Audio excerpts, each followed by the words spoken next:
just feels like they stole something precious from you. Jason and Naomi Pinkston called Fact Finder investigators shortly after taking their 4-year-old daughter Ariel to the dentist. They say they knew right away something wasn't right. I feel like they took advantage of my daughter to make a profit. All you have to do is Google these guys and you get page after page of horror stories. I mean, it felt like a nightmare. That nightmare, as Jason describes it, is a work Small Smiles performed on Ariel. These are before and after pictures. Ariel's baby teeth were showing signs of decay, so Small Smiles ground them down and put crowns on them. But the Pinkstons say their problems began before any work was performed. She didn't explain anything to me about, why it would be important to Ariel to have crowns, whether it would, if we didn't do it, what would happen, what our other options could possibly have been, what a crown was.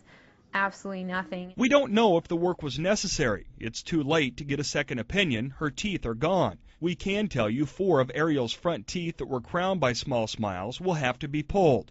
We wanted to talk to Small Smiles about Ariel's dental work, but instead were referred to a company in Washington, D.C. Spokesperson Don Meyer tells us the clinic thinks Ariel's treatment plan was appropriate, but the execution was less than ideal. And because of what happened, dentists in the Wichita clinic will seek continuing education. What we're finding is that some of our dentists may require some extra training on what's called a new smile crown. Although Small Smiles markets exclusively to children, we found none of the dentists here have pediatric qualifications. They are trained only as general dentists. We also had the chance to talk to several pediatric dentists in the Wichita area. All tell us the same thing, that they've received many patients from this clinic. One dentist says he's received more than 200. Patients like Shelby Meish's daughter, Amaya. She's terrified to see the dentist.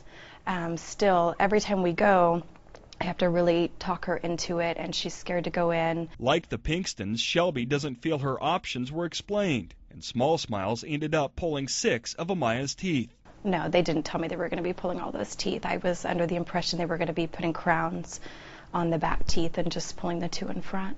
Another dentist had to perform corrective work. Then there is Stacy Luthi and her daughter Emma, who contacted us after learning we were working on the story. They informed me that they had a harness that they put the kids in that kind of restrains them, but they made it sound like that was like real routine, no big deal. Stacy wasn't allowed to be in the room with her daughter when they went to Small Smiles about 2 years ago. About, I'm going to say maybe 20, 30 minutes later, they came out. They said she had been throwing up. They brought her to me. She was screaming. She was just horrified. She was in tears. Like Ariel and Amaya, Emma also had to have corrective work performed. The teeth Small Smiles crowned fell out, leaving her with this smile until her permanent teeth come in.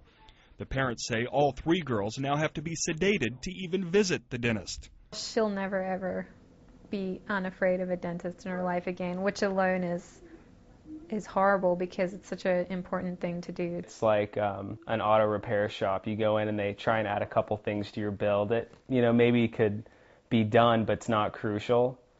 And they up the bill on you and take advantage of your ignorance. That's why the Pinkstons came to us, to at the very least encourage other parents to ask the questions they didn't.